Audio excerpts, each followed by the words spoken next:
it's Denise Welch here, and I am a very proud patron of St Benedict's Hospice in Sunderland.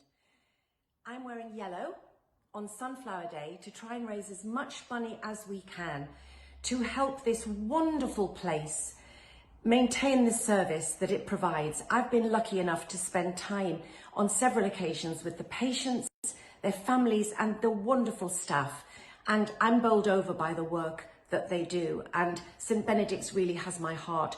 So we would just like to ask, I know it's difficult times, but if you could just give anything, as much or as little as you can, by texting Sunflower Day to 70085, we would be so grateful. Thank you. Oi, you. Yes, I'm talking to you. Sunflower Day. What? You've not heard of Sunflower Day? Well, let me tell you. Sunflower Day is the day we support St Benedict's Hospice. The hospice here in Sunderland. Your local hospice. The plan is, dress up in yellow. They're going to light up the city in yellow. I mean, of all the colours to pick, they've picked yellow. I've heard of them painting the town red. But yellow, you wouldn't catch me wearing yellow in a month of Sundays. They call me Mellow Yellow. Not likely. Oh.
Morning everyone. Yeah, as you probably know, today is Sunflower Day. I'm Johnny Byrne, the ex-Sunderland striker from the early 90s, and I'm wearing yellow for St Benedict's Hospice today because we want to raise a lot of money for this great cause. If you donate £5, just text Sunflower Day to 70085 and that would be much appreciated. Have a great day and a great weekend. Take care.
I can hear and see you, but I can't see myself.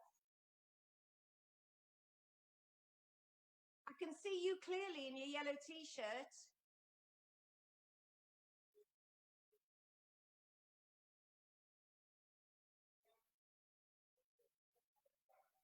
Hang on. Hang on. Do that again. Yeah.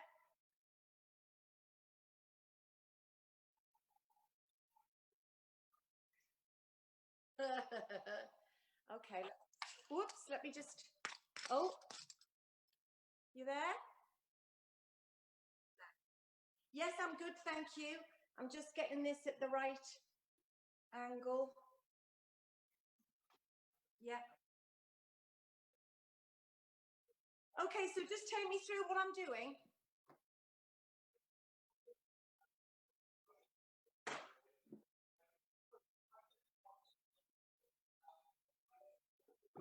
And it's going to be live, so will they be able to see me? Yeah, so they can see me, but I won't see them. You'll just read the questions to me.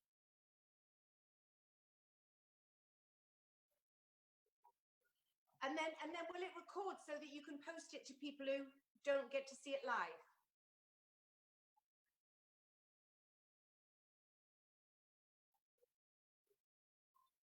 Okay, I'm sorry about the mess behind me. I've just been crazy busy today, and then had to do a workout. And as soon as I rebook my trainer to come around, I just spend my time thinking of excuses to cancel her. But actually, she's a really good friend, so I try and bribe her with tea and coffee in the hope that we might start. Oh. How's today been up there?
There we go. All sorted. Hello, Denise. Hello. Thank you so much for joining us here on Sunflower Day, and you look fantastic, by the way. Absolutely love the book. Oh, well, thank you. It's all especially fitting. My little nod to being a 50s housewife, I suppose. I would have been the worst housewife in the world. I don't believe that for 1 second. How's things going anyway, alright? Sorry? How's things going? All good? Yeah, things are going good. It's the launch of my book next week. You know, The Unwelcome Visitor, my book on my 31 years of living with depression and mental illness. Yeah. And I've got an amazing publicist, and we've got lots and lots of shows and radios lined up for next week. So it's a really busy time for me to get the word out, because it's such an important book to me. Yeah, definitely. And I feel it's kind of my legacy, and I'm very proud of it. So I'm doing a big push on that. I've been a bit up and down like everybody. Yesterday I was a bit tearful because my industry and the theatre is so badly affected with no sign yet of a government bailout. Yeah. And I see so many of my friends at risk of losing their livelihood completely. Yeah. And it's, you know, I'm an optimist, and I'm trying to know that people like Andrew Lloyd Webber and Cameron McIntosh, Sam Mendes, you know, great big powerful people in the theatres are doing as much as they can. What we need money to keep the theatres alive until we can go into them again. Yeah. Because a life without theatre and culture wouldn't be much life at all, I don't think. Oh, and there's been a lot of focus on football, and it's like, for God's sake, right, we've got your football, how can we concentrate on the other side of it? Yeah. But so it's a busy time, but I think, like, I'm thrilled today to hear the news that they've degraded the virus to a lesser virus. Yeah. The news about that dextromethasone or whatever you call it, the steroid, the cheap steroid that seems to be reducing mortality in ventilated patients by up to 40% is an incredible discovery. So that's been good corona news. And it's about time we had some good corona news, isn't it? Because it just seems to have been this whole, it's been this kind of up and down, but it's been more of a down for lots and lots of people, as you know. Well, there has been good things, but you know, because of the mainstream media not being a lover of the good news, you have to look for the good news. They're very quick to offer up the bad news. I've been spending quite a bit of time talking to nurses and people in the care system and in the National Health Service and listening to some of their issues that they've been going through as well. It seems to be in some trusts the mental health of the NHS workers is looked after very well, but in other trusts it's not. I kind of thought everything in the NHS was just across the board, but it's not. So a lot of things have been quite an eye-opener for me, and things that I've learned such a lot about. Obviously, we're right in the middle of the Black Lives Matter cause at the moment, and I think that we can all really learn a lot from what's going on now. I think that it's always been enough to just think, well, I'm not a racist. I don't really have to, you know, I don't really have to learn much more because I'm very liberal and I'm not a racist. And of course we're not. But there's still so much that we can learn and so many questions we didn't ask. And I've learned such a lot from my black colleagues. And I was listening to this guy called W. Karua Bell in the States, a black comedian and show host. And he made a very interesting point, and he said, if anything good has come out of this coronavirus, this global virus, is that it has forced us to stay home and watch the news 24/7. Whereas normally when anything to do with race comes up, and you know, people like Rodney King and stuff like that happened before the tragic death of George Floyd, is that we went, oh my God, that's terrible, but oh, here I go, I'm going out here, and oh, something else is happening. We had distractions in our life, but we haven't had those distractions. So we've made to confront issues that may have been uncomfortable before, and I think that we're going to really see some change for good this time, so fingers crossed. I think so, and I think that's one way that lots of people are starting to look at this whole pandemic now is actually, yes, it's terrible, of course we know that, but actually there's lots of positives we can take out of this. And you know what? It sounds like a big statement, but why not make a new world? Why not? Why not start again and change lots of the mistakes, you know? I mean, if 2020 doesn't change us for the better, God knows what it will take. You know what I mean? Absolutely. Absolutely. Well, in terms of some of the positive news, of course, your old soap Coronation Street started filming again the last couple of weeks. We've seen. Yes, it did. So that's good. It did. And it is good. And I was talking to one of my really good friends, Sally, who plays Sally in Coronation. Yeah. And she was saying that because of the way that they've got to film with the social distancing, which I think might change from 2 meters to 1, which will make it easier. And I don't think she's bothered about snogging anybody in it at the moment, so she's not too distressed about that. But I think that with the way that they're filming, she said maybe it will see a return to those wonderful times in Coronation Street when it was about the characters and the writing, and just a scene between two people having a wonderful conversation, and scenes between, like, Sue Nichols, one of the geniuses in Coronation Street. You know, when you just had the old and the young coming together. And yes, sometimes it's nice to have a big train crash and the viaduct collapses and Emmerdale has its helicopter crashes and great big, you know, aeroplanes crashing down. Those are exciting to do. But I think what's been lost a bit, in my opinion, this is not Sally's words, but with me with the soaps, is just good old-fashioned characters and dialogue. It's the real life, isn't it? We see a return to that. It's the real life, isn't it? That's what people, I guess, and that's why shows like The Royal Family, for example, it was such a big hit, because it's real, it's in your face. And I think you're right, I think in the soaps we've possibly missed that over the last couple of years, you know, so... Absolutely. Well, that's why I've loved doing Done Breeding, which is the web show I've been doing. Definitely. All about women at different stages of menopause. And of course, Julie Graham wrote this fantastic script, and for those who haven't seen it, it's called Done Breeding, and it's about women who've done breeding. And it's on YouTube, and we've done film 9 episodes, 8 of which have been out. And it's been a huge success, and we've all been filming within our own homes, using our partners as our real life partners, our kids. Louis plays my grandson, and Alison, who plays his mother, they've never ever met before. He was filming scenes in Oxford, and she was filming scenes in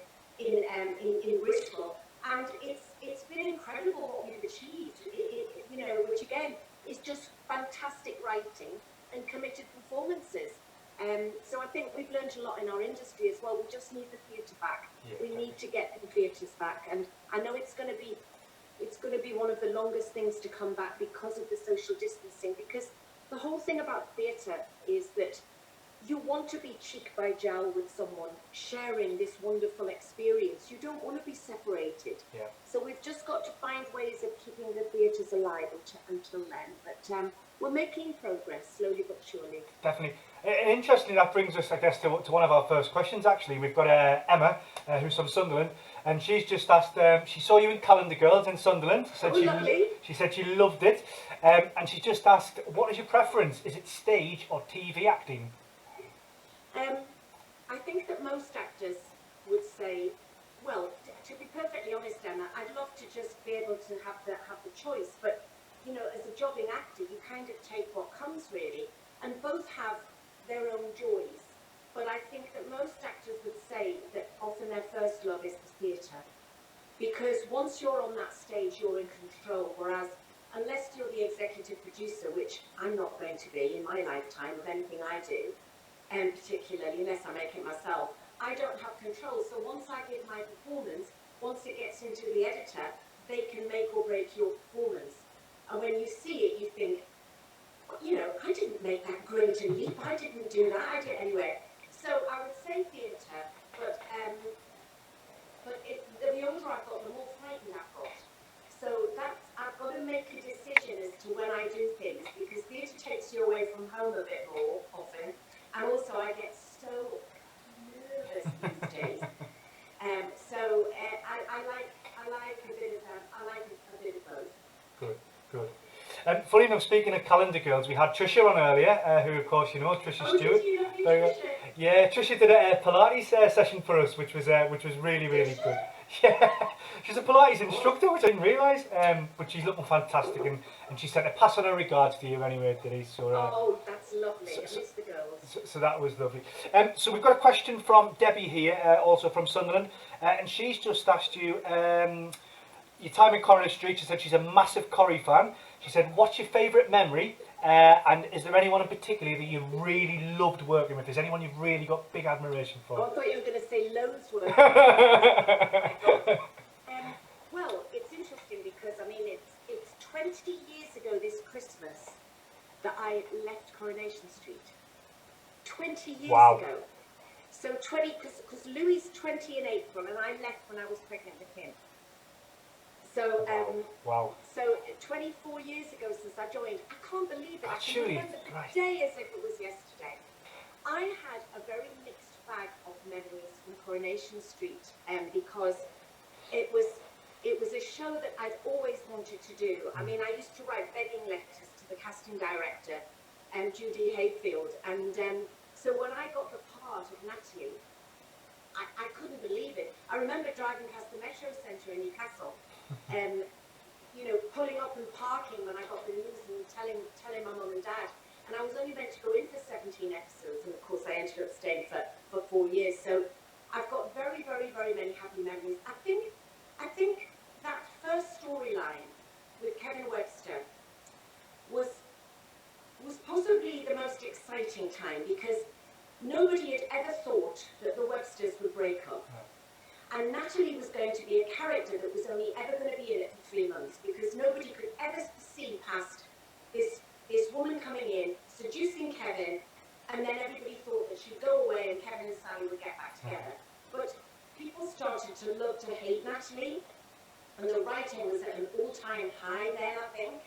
And so the character was created, and I think that when Natalie started to have to be softened a little bit, and lose her kind of edgy, bitchy, manipulative ways, it wasn't as much fun to play. It's always more fun to play. And I think because I don't like women like that in real life, it was quite nice to play one. And of course for Sally, Sally's forever grateful that Natalie came in, because she always says that before Natalie, you know, she'd always just said, go upstairs and wash your hands, do you want peas or beans? That was basically it. Of course Natalie came in, changed her life, and then she had men coming out. I was going to say, she became quite vampy almost, didn't she? Yeah. And obviously there was the big slap scene and the fight on the cobbles with Corrie, and they were really, when you've watched Corrie since being a child like I had, those kind of street tussles and cat fights just, to me, like Elsie Tanner and Pat Phoenix and, you know, all of those amazing characters. And I couldn't believe I was in the show with some of them, like Jean Alexander, who played Hilda Ogden. I couldn't believe I was working with them. But also when I was in Corrie, my depression was very, very bad.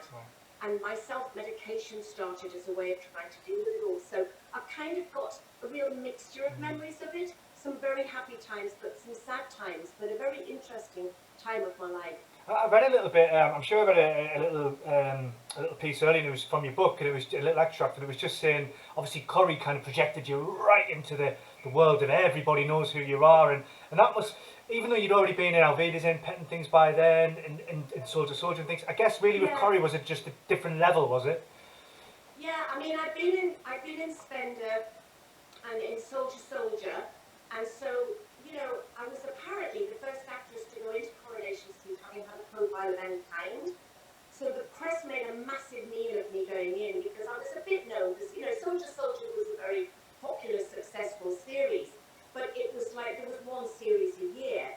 And going into Corrie when I was in my late 30s, nothing prepared me for that level of recognition, because at the time I was in it, you've got to remember that when my character Natalie married Des Barnes, 22 million people watched that. Wow. When we did the live episode, the first one of the recent thing of live episodes, was for the 40th anniversary, 25 million people watched it. You know, that was nearly a half of the country at the time, and so it was overnight. It was unbelievable. You couldn't go anywhere. Everybody knew who you were.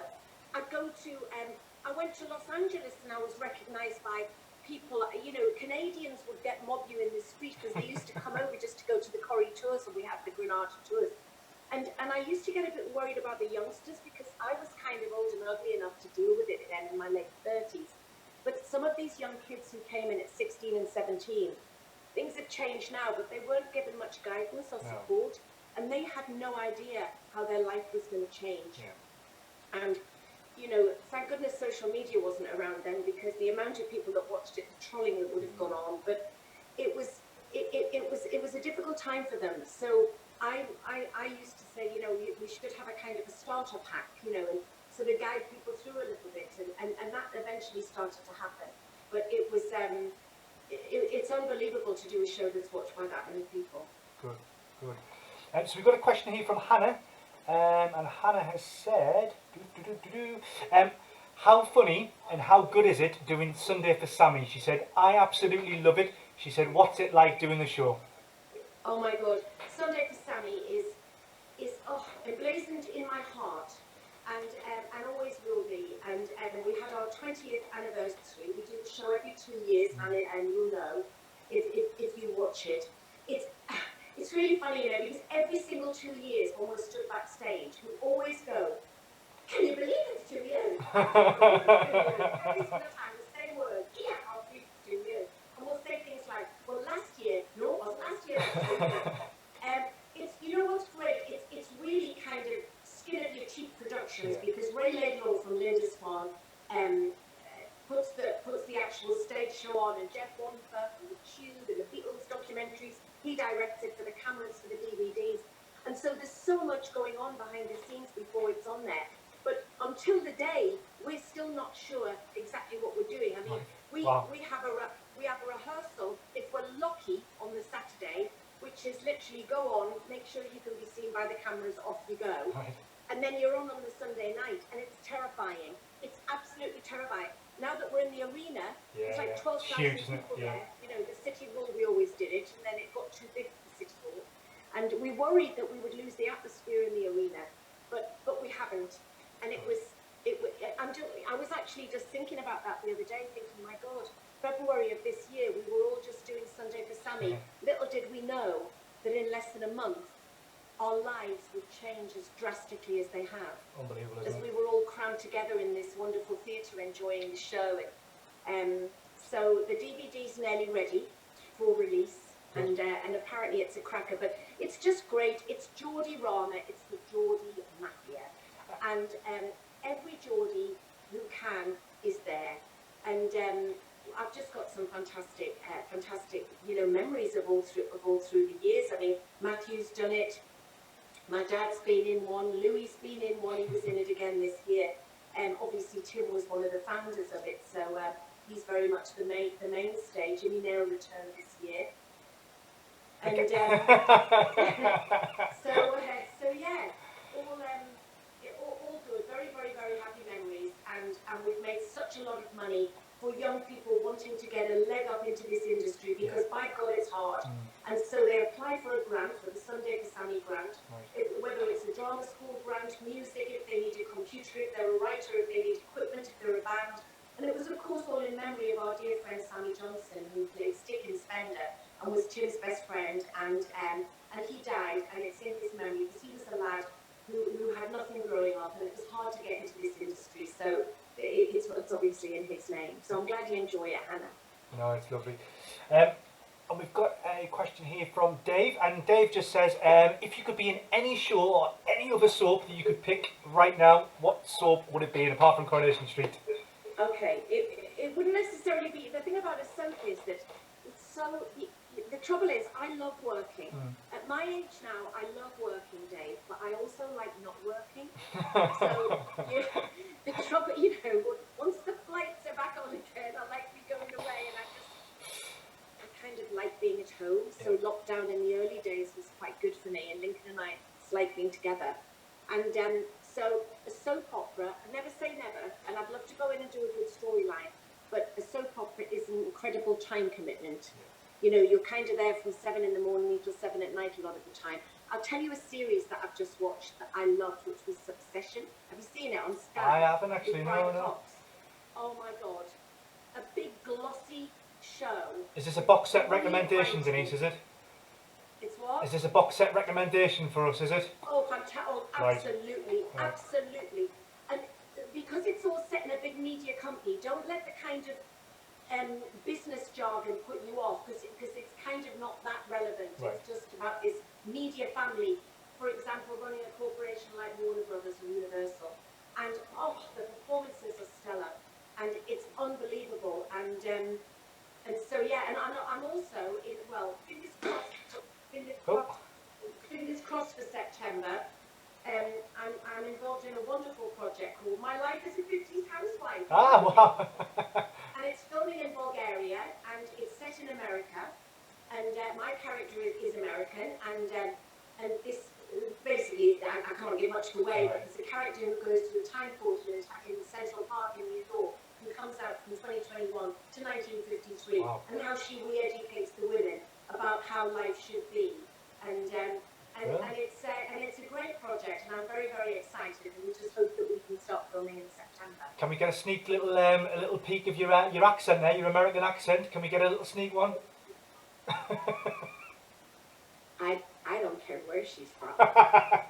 Yes. I don't care where she's from. I do not like her at all. That's brilliant. I love that. Brilliant. I guess we're running out of time a little bit. We've got one more question for you though, Denise. Okay.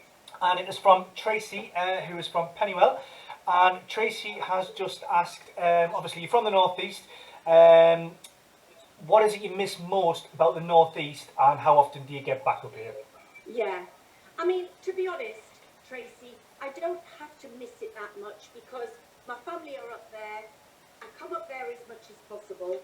I love the people. I live here in Cheshire because this is where I moved to when I was doing Coronation Street, by which time I got pregnant with Louis. Matthew was at the school. He'd started his band in 1975, although it wasn't called that then. And so this is, and also because I'm very near the airport and very near the train station, and it's handy for London. And the Northwest has been an incredible adopted home for me, but my heart is in the Northeast, and I love it. But I'm up there all the time. I came up last week to see my dad, and that was just brilliant. We saw the pictures on social media, Denise. Oh, how lovely! It was so nice, and I'm so proud of him. I'm not going to get up for Father's Day because Matty, I think, is coming up to see his dad. So I'm going to see Dad, and then I'm going to come up in the next week or two, and hopefully I'll be into St Benedict's to give you all virtual hugs or whatever I'm allowed to do there. Who knows? No, thank you so much. And yeah, we got tons of messages as well, just to read through from staff. I'll give you a quick couple before we have to shoot. So we have Lisa, who's just said, big fan of you, thank you so much for coming in, you make a real difference to the patients. We have Jill, who says, I can't wait for the next time you come in, we'll definitely be having a big hug, social distance dependent. And we have Edith, who's one of our volunteers, who says she loves everything you do and thinks you're the nicest lady she's ever met. How lovely is that, Denise? You know, and the thing is, I know it's Sunflower Day and it's lovely to do this, but we don't have to do things like this just on Sunflower Day. Exactly. You know, if ever you think that there's some questions or just be nice to have catch up, I'm more than happy to come and do this anytime. Oh, you're an absolute diamond, and thank you. And obviously, yeah, you took the time out, you know, to speak to some of the staff in the last couple of weeks, which we know was a huge. More than happy to do it. I enjoy doing Q&As. It's nice. No, thank you. Well, that's all for us, really. I just want to say thank you to everybody who's tuned in. If you can spare £5, please just text Sunflower Day to 70085 or log on to our Just Giving page. Just search St Benedict's Hospice. Thank you very much, Denise. It's been fantastic. Thank you, guys. And we'll see you again soon. Catch up soon, Denise. Take care. Bye. Bye-bye.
Hi there.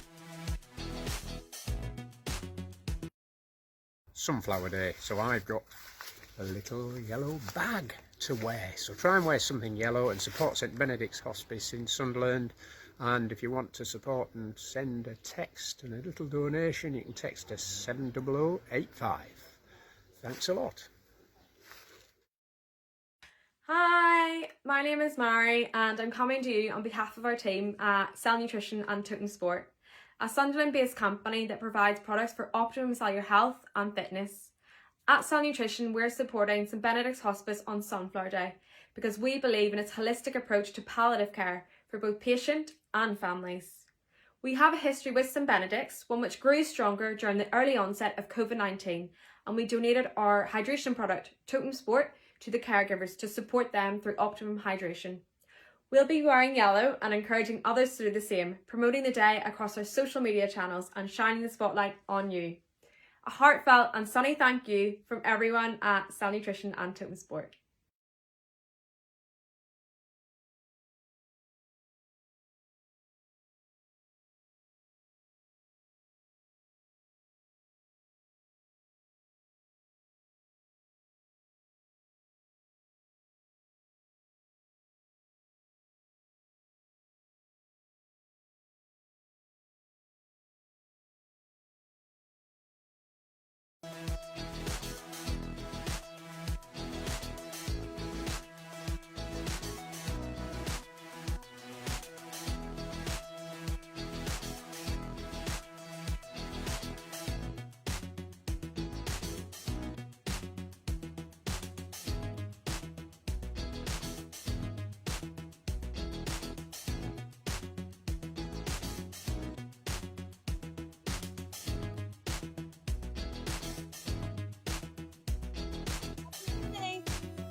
subscribe or don't forget. Bye.